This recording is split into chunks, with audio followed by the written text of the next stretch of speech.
찬양하시겠습니다.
그를 잃은 양의 무리를 항상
구세주여 선한 목자 구세주여 항상 인도하소서 선한 목자 구세주여 항상 인도하소서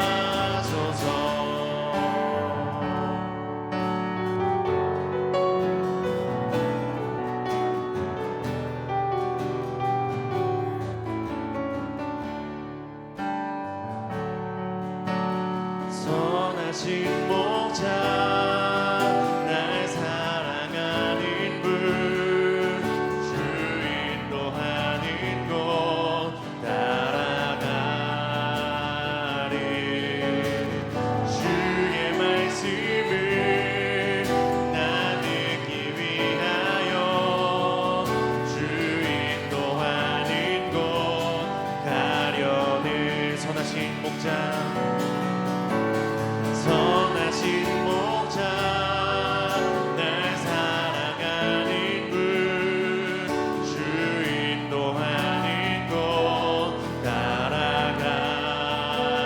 따라가리 주의 말씀을 나 듣기 위하여 주 인도하는 곳 가려네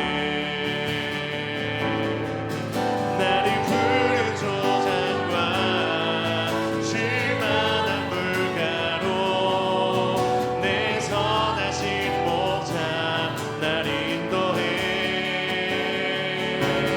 험한 산과 골짜기로 내가 다닐지라도 내 선하신 목자 날 인도해 선하신 목자 선하신 목자 날 사랑하는 분 주 인도하는 곳 따라가리 주의 말씀을 나 듣기 위하여 주 인도하는 곳 가려네 선하신 목자 선하신 목자 날 사랑하는 분 주 인도하는 곳 따라가리 주의 말씀을 나 듣기 위하여 주 인도하는 곳 가려네 나를 푸른 초장과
예수 이름 높이세 능력의 그 이름 예수 이름 높이세 구원의 그 이름 예수 이름을 부르는 자 예수 이름을 믿는 자 예수 이름 앞에 나오는 자 복이 있도다 나의 계획이 실패하고 나의 소망이 끊어질 때 삶의 주관자 되신 그분 앞에 나의 무릎을 꿇어 경배하네 나의 삶을 그분께 맡길 때 비로소 그대 마음 평안해 구원의 반석 되신 예수의 이름을 소리 높여 찬송하네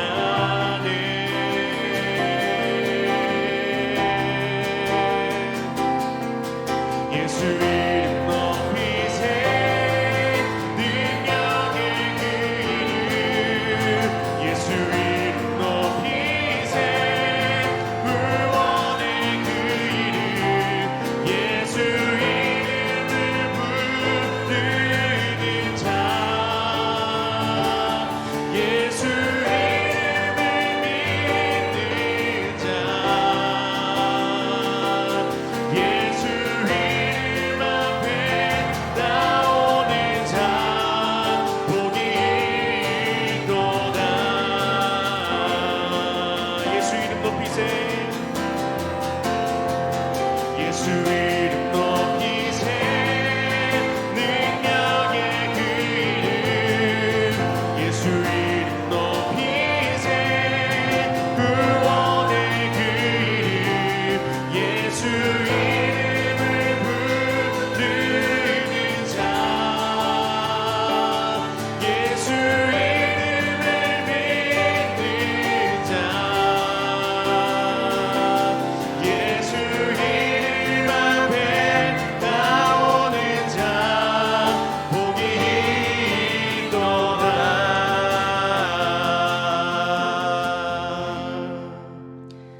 사랑과 은혜가 풍성하신 우리들의 아버지 하나님, 수요 저녁 예배로 모이게 하시고 하나님을 예배하게 하시니 감사와 영광을 올려드립니다. 이 시간 우리의 분주한 마음을 모두 내려놓고 마음과 뜻을 다해 주님을 바라보는 시간 되게 하여 주옵소서. 우리의 모든 죄와 허물을 주님께 고백하고 십자가 보혈의 능력으로 주님 보좌 앞에 담대하게 나아가게 하여 주옵소서. 성령님 충만히 임재하셔서 우리를 다스리시고 통치하시며 감사와 기쁨으로 주님 앞에 나아갈 수 있도록 역사하여 주옵소서. 추수감사주의를 지나면서 감사만 하며 살기로 우리가 결단했습니다. 원망과 불평보다 늘 감사와 기쁨이 끊이지 않는 삶이 되게 하시고 우리 교회와 각 가정에도 이 은혜가 충만하게 하여 주옵소서. 연말이 다가오고 있습니다. 한 해를 돌아보면 모든 것이 하나님의 은혜였음을 고백합니다. 우리 교회 안에 베풀어 주신 사랑과 또 우리 안에 보여주신 하나님의 조건 없는 은혜가 없었다면 우리는 늘 불안과 염려 속에 살아갈 수밖에 없었을 것입니다. 주님 감사합니다. 이 은혜를 늘 기억하고 더욱 하나님께 영광 올려드리는 우리의 삶과 가정, 교회가 되게 하여 주시옵소서. 우리 다음 세대를 위해 특별하게 기도합니다. 하나님을 경외하는 세대, 말씀 위에 세워지는 세대, 세상의 방법을 따르지 않고 하나님의 방법대로 살아가는 세대가 되게 하여 주옵소서. 특별히 다음 세대 공간의 확장을 위해 기도하고 있습니다. 하나님의 선하신 손길로 인도하여 주셔서 이 일이 순적하게 진행되게 하시고 우리 다음 세대가 더욱더 부흥할 수 있도록 역사하여 주옵소서. 우리 성도님들의 가정을 주님 손에 올려드립니다. 감사와 기쁨이 넘치는 가정, 예수님이 주인 되시는 가정 되게 하여 주옵소서. 서로를 위해 늘 기도하며 섬기며 사랑하는 가족들 되게 하셔서 믿음 위에 세워지는 아름답고 복된 가정 되게 하여 주옵소서. 특별히 질병으로 인하여 어려운 시간을 보내고 있는 많은 성도님들이 있습니다. 주님의 피 묻은 손으로 친히 안수하여 주시고 불가능을 가능하게 하시는 여호와 라파 치료의 하나님의 은혜가 우리 모든 성도님들에게 임하게 하여 주옵소서. 예수님께서 십자가에 달려 죽으심으로 우리의 모든 질병과 아픔이 이미 깨끗하게 해결되었음을 믿습니다. 예수님의 보혈의 능력으로 모든 질병이 떠나가게 하시고 온전한 몸과 마음을 회복할 수 있도록 도와주옵소서. 열방에서 복음을 전하는 선교사님들을 지켜주시고 성령의 충만함과 담대함을 더하여 주옵소서. 지치지 않도록 도와주시고 늘 주님과 동행하는 기쁨을 누리게 하여 주옵소서. 사역과 일상의 모든 필요를 채우시고 인도해 주셔서 주님께서 맡겨주신 사역의 현장에서 놀라운 열매를 보게 하여 주옵소서. 예배를 위해 묵묵히 수고하는 모든 분들의 손길을 기억해 주시고 섬김 속에 하나님의 기쁨과 위로가 가득하게 하여 주시옵소서.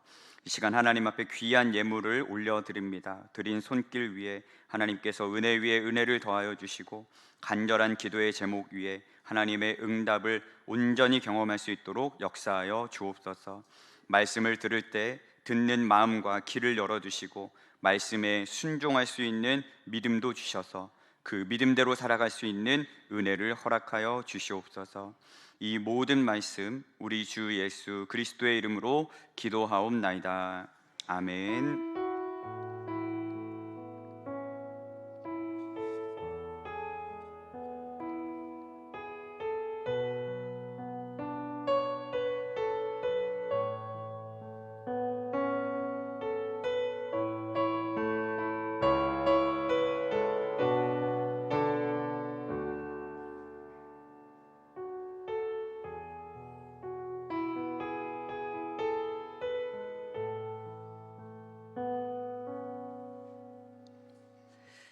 오늘 온라인으로 또 오프라인으로 함께 예배하는 우리 성도님들을 주님의 이름으로 축복합니다.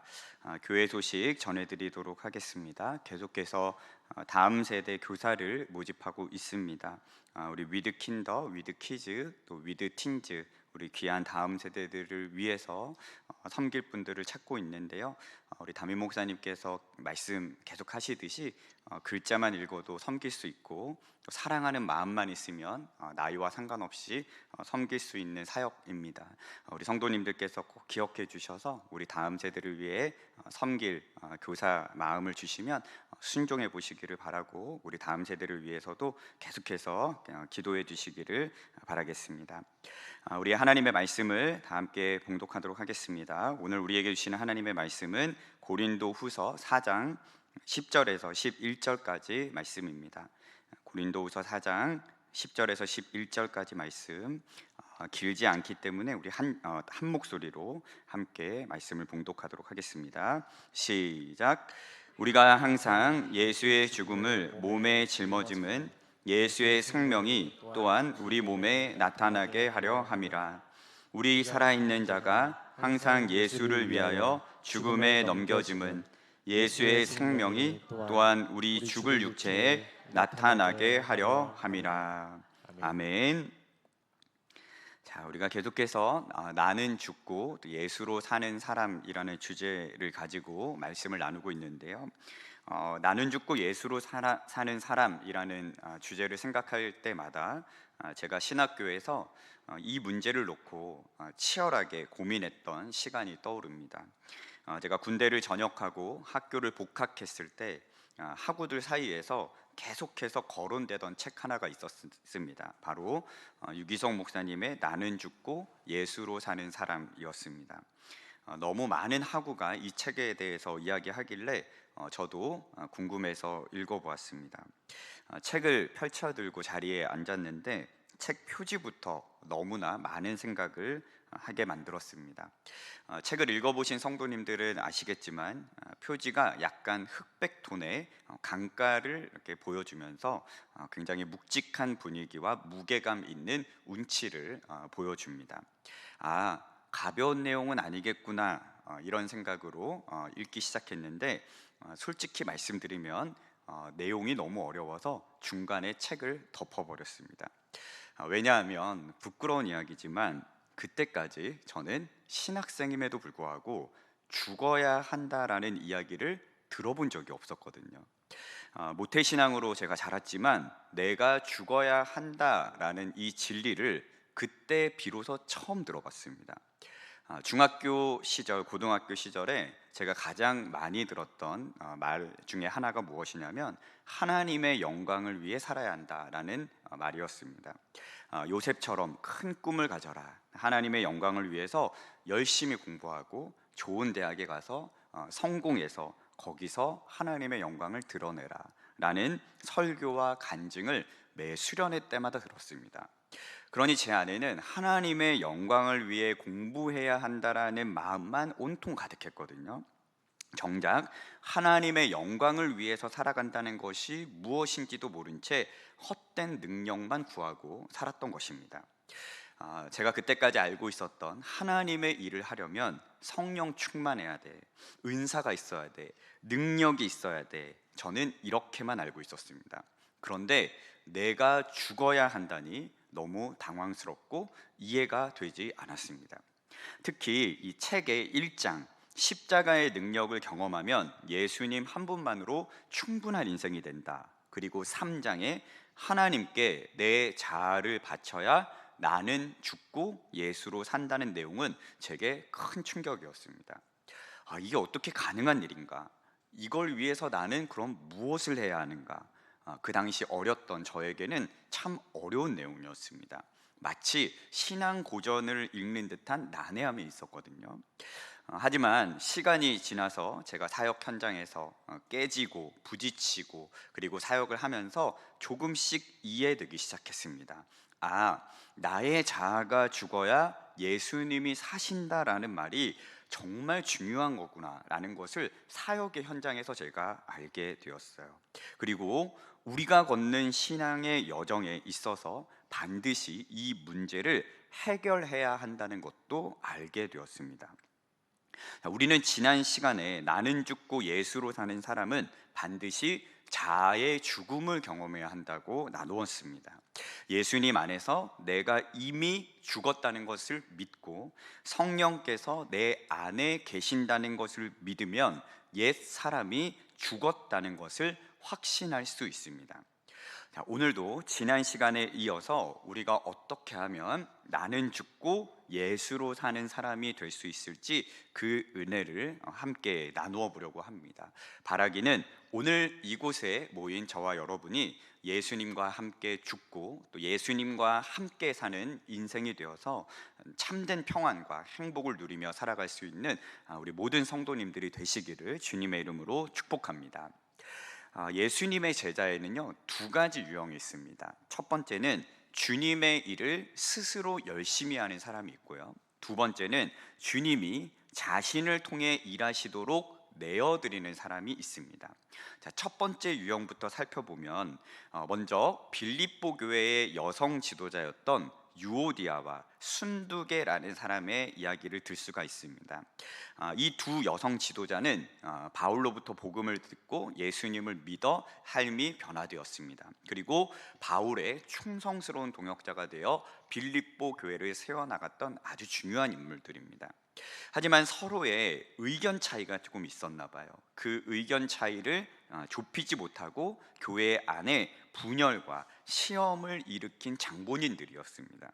열심과 충성은 있었지만 자기 안에 있었던 주도권들을 내어놓지 못했던 인물들이었어요. 자기 의견에 따르지 않으면 정죄하고 판단하면서 무리를 짓고 다툼을 일으켰습니다.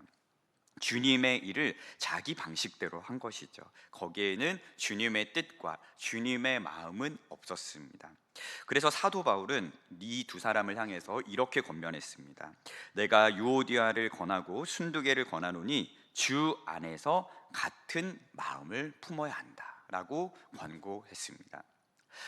제가 예전에 지역 찬양단에서 인도자로 섬겼던 시절이 있었는데요. 그때 있었던 이야기입니다. 두 달에 한 번씩 집회를 준비해야 했기 때문에 매주 그 팀이 모여서 연습을 했는데, 어느 날 예배당 안에서 큰 소란이 벌어졌습니다. 헐레벌떡 들어가 보니까 메인 건반 반주자와 세컨 반주자가 머리채를 잡고 싸우고 있는 거예요. 팀원들이 겨우 말렸지만 이미 팀의 분위기는 엉망이 되었습니다. 나중에 연유를 들어보니까 이 선배 반주자가 자신의 연주 스타일에 간섭한다라고 느껴서 후배 반주자에게 화를 내면서 싸움이 시작된 겁니다. 학교 후배였거든요. 아무리 선한 의도와 마음, 그리고 열심과 열정이 있더라도 자신의 주도권을 포기하지 못하고 자아가 죽지 않으면 문제가 일어날 수 있구나 하는 것을 제가 그때 알게 되었습니다. 자신의 주도권과 자아의 욕심을 십자가 앞에서 온전히 처리하지 못하면 공동체 안에 정죄와 판단, 심하면 분열까지 이룰 수도 있다는 것을 제가 그 사건을 통해 알게 되었습니다. 유오디아와 순두계의 문제도 그랬습니다. 열심은 있으나 내가 주도권을 가진 사람들은 일이 잘 되면 교만이 나타나고, 일이 안 되면 불평이 나오죠. 그리고 주변에는 갈등이 끊이지 않습니다. 이것이 내 힘으로 주님의 일을 할 때 나타나는 결과입니다. 반대로 주님께서 자신을 통해 일하시도록 내어드리는 사람도 있습니다. 바울이 그랬는데요. 바울은 다소에서 태어나 철저한 바리새인으로 교육을 받고 자랐습니다. 가말리엘 문화에서 율법을 깊이 배웠고 유대 사회에서 인정받는 엘리트였습니다. 그는 스데반의 순교를 지지했을 만큼 예수님을 믿는 사람들에게 아주 적대적이었습니다. 그리스도인들을 잡아서 재판에 넘기면서 점점 더 세상에서는 성공의 길을 가고 있었던 인물이었죠. 그러나 다메섹 도상에서 부활하신 예수님을 만난 후에 모든 것이 바뀌었습니다. 이전에는 자기가 하고 싶은 대로 살았지만 이제는 오직 예수님만을 위해 사는 인생으로 바뀌게 된 것입니다. 문제는 그때부터 인생이 더 풀리고 더 좋아졌냐? 그렇지 않았다는 거예요. 더 힘들어졌습니다. 예수님을 전한다는 이유로 모욕을 당하고 조롱을 받고 감옥에 갇히고 채찍을 맞고 고난이 끊이지 않았습니다. 말로 표현할 수 없는 고통들이 그의 인생 가운데 따라오게 되었어요. 그럼에도 불구하고 바울은 그 믿음을 포기하지 않았습니다. 오히려 이렇게 믿음으로 고백합니다. 우리가 살아도 주를 위하여 살고 죽어도 주를 위하여 죽나니 그러므로 사나 죽으나 우리가 주의 것이로다. 여러분, 주의 것이 된다는 것은 내 뜻과 내 계획과 내 꿈을 다 내려놓는 것입니다. 내가 하고 싶은 것이 아니라 주님이 하고 싶은 일을 내가 하는 것이죠. 바울은 자신의 성과나 업적을 드러내는데 전혀 관심이 없었습니다. 오직 예수님께서 자신을 통해서 어떤 일을 행하셨는지에 대해서만 관심이 있었거든요. 삶의 주도권이 예수님께 있을 때 하나님의 역사가 나타나는 것입니다. 내가 일하는 것 같아 보여도 실제로는 나를 통하여 하나님께서 일하시는 것입니다. 그래서 일이 잘 돼도 교만하지 않을 수 있고, 일이 안 되더라도 낙심하지 않습니다. 자아가 드러나지 않기 때문에 갈등도 분쟁도 사라지고 하나가 될 수 있는 것이죠. 그러므로 예수님께서 우리를 통해 일하시려면 먼저 자아의 죽음을 받아들여야 하는 것입니다. 그리고 믿음으로 고백하는 것입니다. 자아의 죽음을 믿는다는 것은요, 아무것도 내가 안 한다는 의미가 아닙니다. 도리어 전적으로 맡기고 순종하는 상태를 말하거든요. 내 의지를 버리고 주님의 의지로 행하고, 내 감정이 아니라 주님의 마음으로 일하고, 내 지식과 내 경험이 아니라 순간순간 주님께 묻고 나아가는 삶이 된다는 것입니다. 그럴 때 예수님께서 우리의 삶을 통해서 역사하시는 것이죠. 그래서 토저 목사님은 이렇게 말했습니다. 영적 성공은 하나님 외에 모든 것을 버리는 삶이다. 제가 파트 전도사 시절에 오후 예배 찬양 인도를 맡은 적이 있습니다. 어느 날 담임 목사님께서 제가 준비한 콘티를 보시더니 두 가지 질문을 저에게 하셨습니다. 첫 번째는, 전도사님은 콘티의 가사를 충분히 묵상해 보셨나요? 라고 물어보셨어요. 두 번째 질문은, 전도사님은 그 가사대로 살고 계신가요? 라고 물어보셨습니다. 저는 목사님의 질문에 쉽게 대답하지 못했습니다. 그러자 목사님이 이렇게 말씀하셨습니다. 예배는 하나님께 영광을 돌리는 것입니다. 그러므로 내 중심이 아니라 하나님 중심이 되는 콘티를 구성하셨으면 좋겠어요 라고 저에게 권유해 주셨어요. 그 말씀을 듣고 제 자리로 돌아왔는데 제 자존심이 너무 상한 거예요. 누구도 제 콘티를 문제 삼았던 적이 그때까지 한 번도 없었는데 갑자기 지적을 받으니까 제 자아가 상처를 입었습니다. 하지만 시간이 흘러서 곰곰이 생각을 해보니까 정말 그 말씀이 맞더라고요. 언제부터인가 예배의 중심이 하나님이 아니라 나 중심, 그리고 우리 중심, 그리고 분위기가 좋아야 되고 화려해야 된다라는 것에 우리의 모든 초점이 맞춰져 가고 있다는 것을 점점 알게 되었습니다. 그때 예배에 관한 책들을 제가 다시 읽으면서 내가 얼마나 잘못 생각하고 있었는지를 깨닫게 되었어요. 그 시간이 없었다면 저는 여전히 사람의 시선을 따라 나 중심의, 우리 중심의 예배를 드리고 있었을지도 모르겠습니다. 우리는 흔히 이렇게 주님께 묻습니다. 나를 향한 주님의 계획은 무엇입니까? 하지만 여전히 중심은 나이죠. 질문이 바뀌어야 됩니다. 주님의 계획은 무엇입니까? 이렇게 물어야 올바른 답을 얻을 수 있는 것이죠. 그리고 내가 무엇을 해야 할지 주님이 알려주시는 겁니다. 내려놓음이라는 책을 지으신 이용규 선교사님을 우리 성도님들이 다 들어보셨을 겁니다. 이분은 서울대를 나와서 하버드를 졸업하신 분이죠. 그런데 어느 날 갑자기 하나님께서 이용규 선교사님에게 몽골로 가라고 말씀하셨습니다. 이제 하버드까지 나왔으니까 학자로서 탄탄대로의 길만 남아 있었는데 이 모든 걸 포기하고 몽골로 가라 하니 여러분, 현실적인 어려움이 얼마나 많았을까요? 그럼에도 선교사님은 순종하는 마음으로 아무런 미련도 없이 몽골로 향하게 되었습니다. 몽골에서 순종해서 사역을 하다 보니까 또 자리가 잘 잡혀서 출세를 하게 되었습니다. 몽골 국제대학교의 교수가 되고 나중에는 부총장의 자리까지 오르게 된 거예요. 외국인으로서 한 대학교의 부총장까지 오른 것 자체가 참 대단한 일이죠. 이제 본인이 하고 싶은 대로 교육 철학대로 학교를 운용할 수 있는 위치까지 올라가게 된 것입니다. 그런데 어느 날 갑자기 하나님께서 또 말씀하십니다. 이제 몽골 사역을 다 내려놓고 인도네시아로 가라. 아니, 이제야 좀 안정된 삶을 살아가는데 도대체 하나님은 왜 이렇게 말씀해 주시는 걸까요? 여러분, 그렇다면 인도네시아는 보장된 곳이었을까요? 그렇지 않습니다. 아는 사람도 없었고 동역자들도 없었습니다. 어떻게 먹고 살아야 할지 아무것도 보장되어 있지 않았던 곳이었습니다. 계산해 보니 현실적으로 해결해야 될 문제만 12가지가 넘을 정도였고 그저 광야와 같은 현실만 기다리고 있을 뿐이었습니다. 그런데 선교사님은 또 아무런 미련 없이 인도네시아로 떠났습니다. 그것이 가능했던 이유는 선교사님이 자아의 죽음을 경험했기 때문입니다. 삶의 주도권을 하나님께 드렸기 때문이죠. 그래서 선교사님이 이렇게 고백하시더라고요.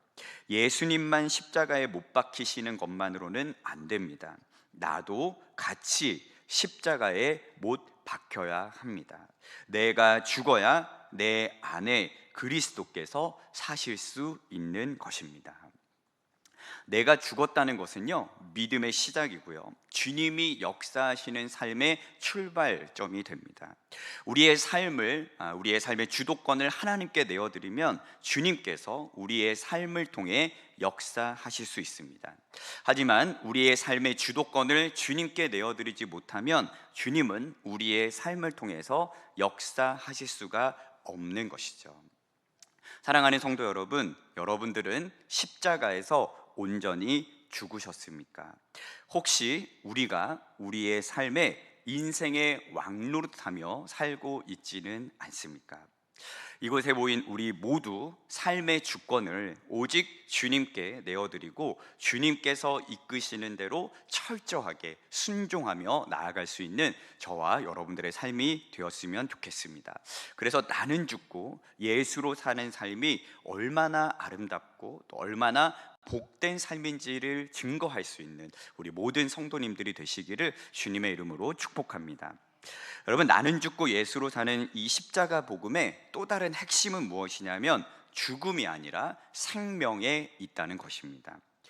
나는 죽고에 초점이 있는 것이 아니라 예수로 사는 것에 초점이 있다는 거예요.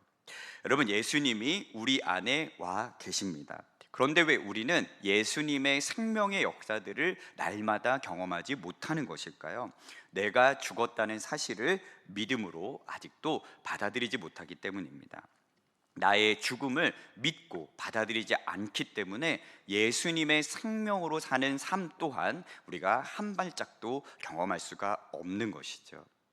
여러분, 십자가에는 세 가지의 의미가 있습니다. 첫 번째는 담당하셨다는 의미입니다. 나의 죄를 예수님이 대신 담당하셨다. 두 번째 의미는 대신 지셨다는 의미입니다. 예수님께서 나를 대신해 죽으셨고 나를 대신해 죄값을 치르셨다는 것이 십자가의 의미입니다.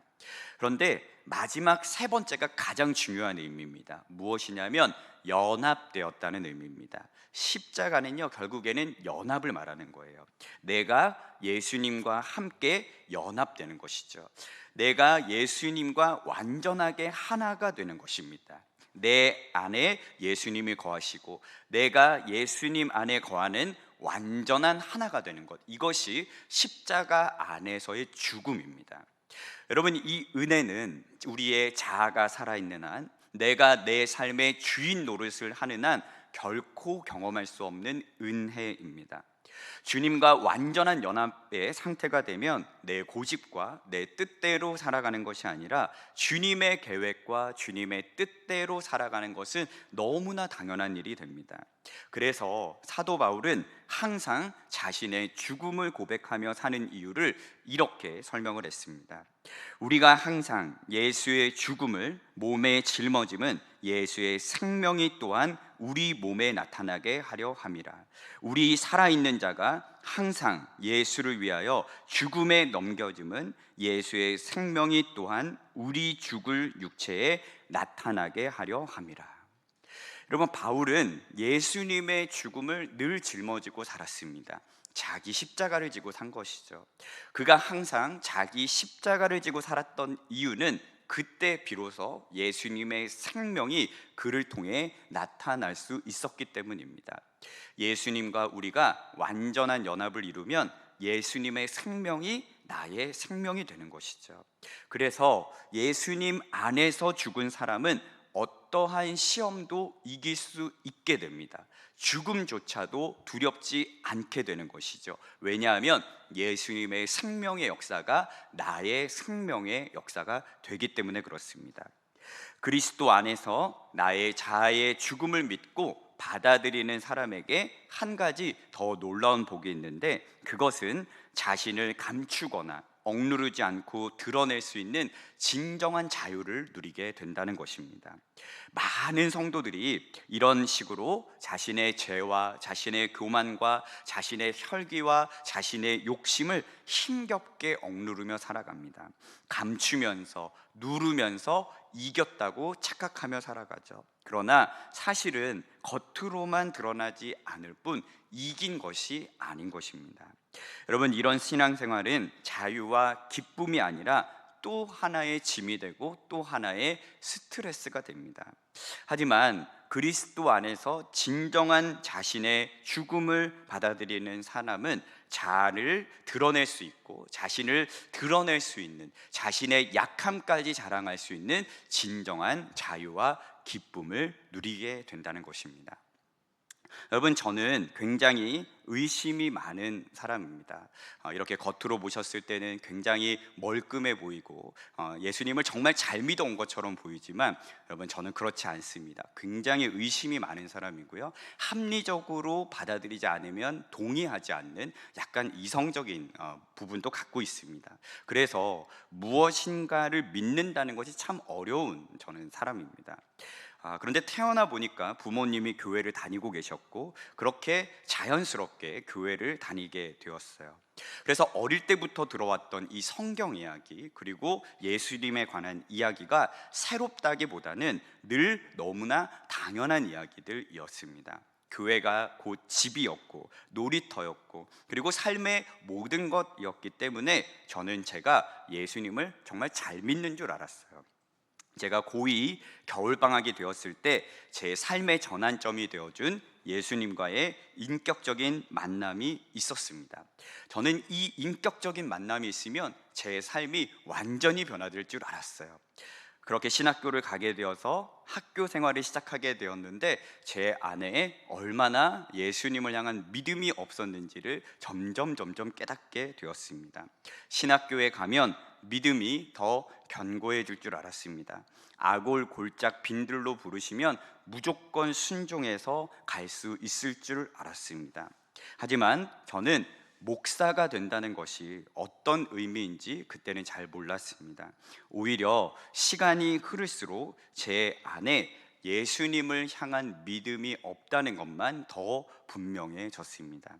겉은 아름답게 포장할 수 있었습니다. 기쁘게 사역하는 척 할 수도 있었습니다. 하지만 제 안에는 평안도 없었고 기쁨도 없었고 하나님을 향한 믿음도 확신할 수 없었습니다. 그러던 어느 날 저희 어머니가 뇌출혈로 쓰러지셨을 때, 그리고 저희 조카가 아프기 시작했을 때 저는 정말로 믿음의 시험대에 오르게 되었습니다. 지금까지 믿음이 있다고 생각하며 살아왔는데 해결할 수 없는 삶의 현실 앞에서 속절없이 무너지는 제 믿음을 보고 저는 사실 너무 큰 충격을 받았습니다.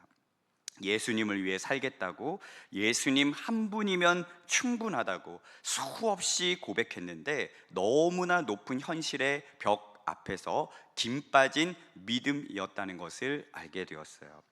그렇게 하나님을 의심하고 방황하던 저의 20대 중후반 시절은 거짓으로 포장된 삶의 연속이었습니다.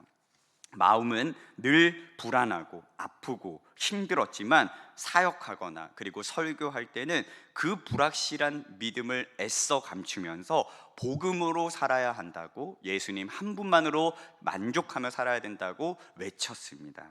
하지만 사역이 끝나고 집으로 돌아가는 버스 안에서 저는 한없이 낙심하고 좌절할 뿐이었습니다. 예수님 안에서 내가 죽는 것, 그리고 예수님과 내가 함께 사는 것이 저에게는 너무 큰 짐처럼 느껴진 것입니다. 그러다가 오랫동안 투병하던 조카가 먼저 하나님의 부르심을 받고 조카의 장례식을 제가 인도하던 날, 저는 자아의 죽음과 예수 생명 부활의 능력을 그날 진짜로 믿게 되었습니다. 여러분, 그렇게 의심 많던 제가 예수님을 진정으로 믿게 되었고 죽음의 현실 앞에서 오히려 부활 생명의 소망을 갖게 되었으니 참 설명하기 어려운 하나님의 역사였습니다. 지금까지 거짓으로 포장해 오던 저의 믿음의 비늘이 하나 둘씩 벗겨지기 시작한 순간이었습니다. 괜찮다고 스스로 다독이며 묵혀왔었던 그 현실의 무거움조차도 이제는 예수님 안에서 진정한 자유로 경험되는 반전의 역사를 경험할 수 있었습니다. 여러분, 예수님 안에서 죽고 예수님 안에서 산다는 것이 어떤 의미인지, 예수님의 생명으로 부활 소망으로 살아간다는 것이 어떤 의미인지 저는 그 죽음 앞에서 온전히 깨닫게 된 것입니다. 이 사실을 제가 깨닫지 못했다면 조카의 죽음은 그저 충격과 아픔으로만 저에게 남아 있을 것입니다. 하지만 이제는 저는 정말로 예수님의 살아계심을 믿습니다. 예수님 안에서 제가 죽고 다시 살아날 것임을 믿습니다. 또한 죽음이 끝이 아니라 영원한 소망과 영원한 생명의 승리가 있다는 하나님의 약속을 진심으로 믿습니다. 사랑하는 성도 여러분, 나는 죽고 예수로 사는 삶은 우리 그리스도인들이 누려야 할 가장 큰 축복이자 은혜입니다. 하지만 많은 그리스도인이 예수님 안에서 죽고 예수님 안에서 사는 은혜를 누리지 못하고 살아갑니다. 자아의 죽음이 실제가 되지 못하고 예수님의 생명으로 사는 삶이 얼마나 복된 것인지를 알지 못하기 때문입니다. 나는 죽고 예수로 살게 되면 나의 의지, 나의 계획, 나의 감정, 나의 욕심이 이제는 더는 문제가 아니라 주님의 마음과 뜻을 따라 사는 거룩한 삶이 가장 행복한 삶이라는 것을 깨달을 수가 있는 겁니다. 예수님의 생명이 내 안에서 실제가 되어서 역사하고 예수님과 동행하는 은혜를 누리게 되는 것입니다. 그 동행하는 기쁨이 얼마나 복되고 아름다운 일인지를 매일 누리고 살아갈 수 있는 것입니다. 사랑하는 여러분들은 예수님 안에서 죽고 예수님 안에서 다시 사시고 계십니까? 이곳에 모인 우리 모두가 이 은혜를 충만하게 누리기를 원합니다. 예수님 안에서 죽고 예수님 안에서 사는 능력이 실제가 되는 삶이 되기를 주님의 이름으로 축복합니다. 그래서 죽음을 통한 진정한 승리를 경험하고 누리면서 우리가 거하는 곳곳에서 그 은혜를 전할 수 있는 축복의 통로가 되기를 주님의 이름으로 간절히 축원합니다. 오늘 이 밤에 그 은혜를 붙들고 주님 앞에 더 가까이 나아가 죽음을 통한 승리, 예수님 안에서 누릴 수 있는 진정한 승리를 경험할 수 있는 우리 사랑하는 모든 성도님들이 되시기를 주님의 이름으로 간절히 축원합니다. 다 함께 오늘 말씀 기억하시면서 함께 찬양하고 결단하며 기도하도록 하겠습니다. 우리 이제는 내가 없고 함께 찬양하겠습니다.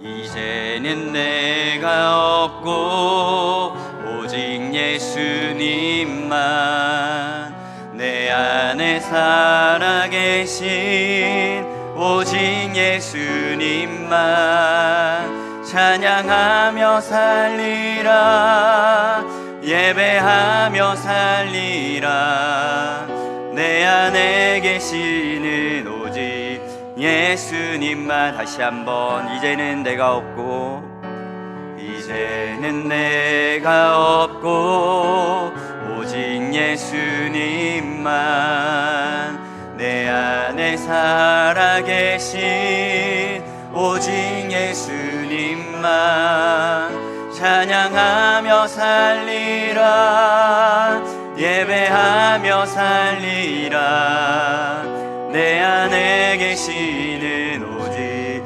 예수님만. 주님은 나의 아바 아버지 내 상한 영혼 만지시고 주님은 나의 하늘 아버지 나의 모든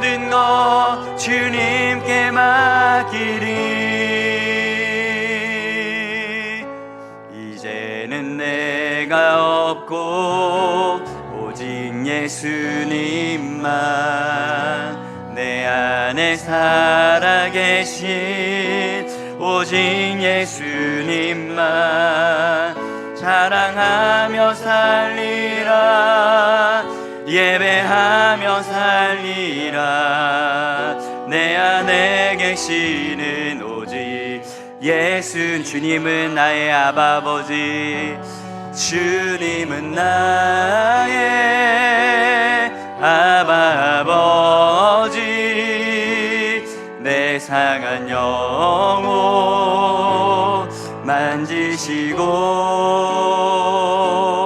주님은 나의 하늘아버지 나의 모든 것 주님께만 다시 한번 주님은 나의 아버지 주님은 나의 아버지 내 상한 영혼 만지시고 주님은 나의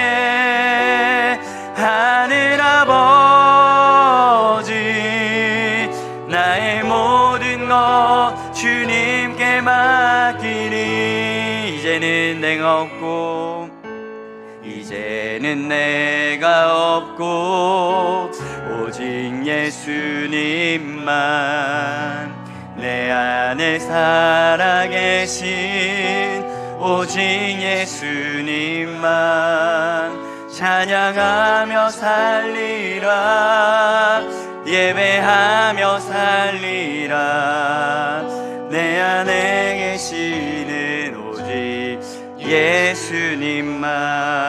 예수님만 우리 이 시간 주신 말씀 붙들고 다음에 세 가지 기도 제목으로 함께 기도하도록 하겠습니다. 먼저는 예수님과 함께 죽고 예수님과 함께 사는 생명의 삶이 되게 하여 주시옵소서. 우리 함께 기도했으면 좋겠습니다. 이어서 내 삶의 주도권을 온전히 주님께 드리고 주님의 뜻에 철저하게 순종할 수 있는 나의 삶이 되게 하여 주시옵소서 기도했으면 좋겠습니다. 마지막으로 나는 죽고 예수로 사는 우리 교회가 되게 하여 주시옵소서. 우리 이러한 기도 제목 가지고 우리 주여 한번 크게 외친 후에 다 함께 합심하여 통성으로 기도하겠습니다.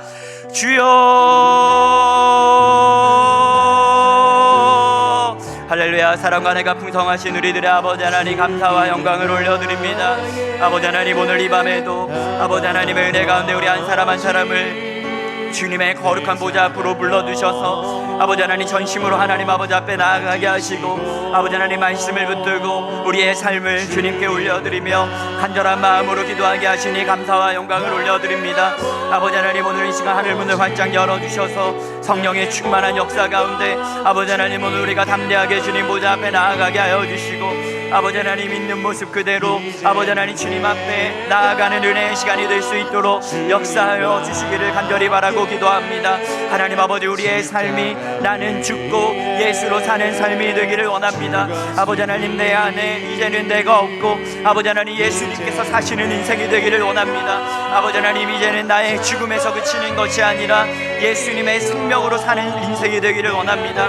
아버지 하나님 오늘 이 시간 우리가 주님 앞에 우리의 삶을 온전하게 내어드리오니 하나님 아버지 받아주시고 아버지 하나님 우리가 자아의 죽음을 믿고 아버지 하나님 예수님으로 인하여 아버지 하나님 다시 한번 새로운 생명의 역사를 경험할 수 있는 우리의 삶이 될 수 있도록 아버지 하나님 도와주시고 인도하여 주시옵소서. 아버지 하나님 우리가 예수님과 함께 죽고 예수님과 함께 사는 것이 얼마나 복되고 아름다운 일인지를 깨닫게 됩니다. 아버지 하나님 예수님 안에서 죽는 것이 얼마나 힘든 일인지요. 아버지 하나님 나의 자아를 죽이고 나의 욕심을 죽이고 나의 방법과 계획을 십자가 앞에 내려놓는 것이 아버지 하나님 얼마나 어렵고 치열한 일인지를 아버지 하나님 깨닫게 됩니다. 그럼에도 불구하고 오늘 이 밤에 우리가 다시 한번 그 치열함 앞에 아버지 하나님 우리의 삶을 주님 앞에 드리려고 하는 이유는 아버지 하나님 예수님과 함께 죽는 것이 그리고 그 죽음 뒤에 예수님과 함께 사는 삶이 얼마나 아름답고 복된 일인지를 아버지 하나님 우리가 알기 때문입니다. 아버지 하나님 사도 바울이 고백했던 것처럼 나는 날마다 죽는 아버지 하나님 은혜가 우리 가운데 있기를 원하고 아버지 하나님 예수님 안에서 죽는 기쁨을 누릴 수 있는 우리가 되기를 원합니다. 아버지 하나님 오늘 이 밤에 다시 한 번 더 나의 자